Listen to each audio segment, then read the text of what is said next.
Yan mga kabisyo, all goods na yung Tapaludo project stainless at yung mudguard na yari sa baluarte natin. Yung kulay black, may tahe na diamond at yung lining sa labas na kulay puti. Yan mga kabisyo, pagka-order kayo ganyan, tawag lang kayo sa number na nakapito sa screen natin.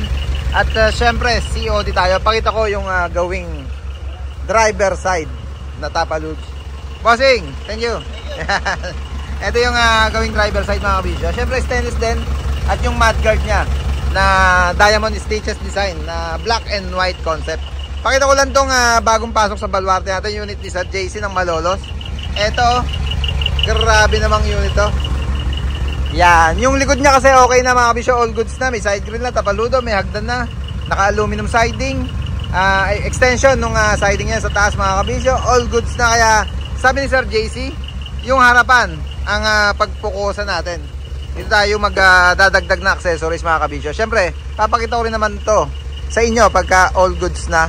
Ang naging usapan muna namin, Corona, Shorepet, Yankee, Convoy Express na mirror, at yung clear lens, palitan na to na Jet Inoue.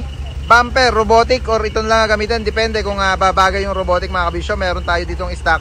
Itatapat namin muna at papakita namin sa kanila. Ibig sabihin, itutukuran muna yung bumper. Yan, para makita lang kung babagay. Check naman babagay mga kabisyo. Gawa nung nabanggit ko, naka-shortpet na siya, naka-Corona, Yankee, at wiper panel, stainless na rin. Yung wiper arm and blade nya, Jet Inoue ang gagamitin natin. At yung ibang idadagdag pa mga kabisyo, para lalong pumogi yung unit ni Sir JC. Yan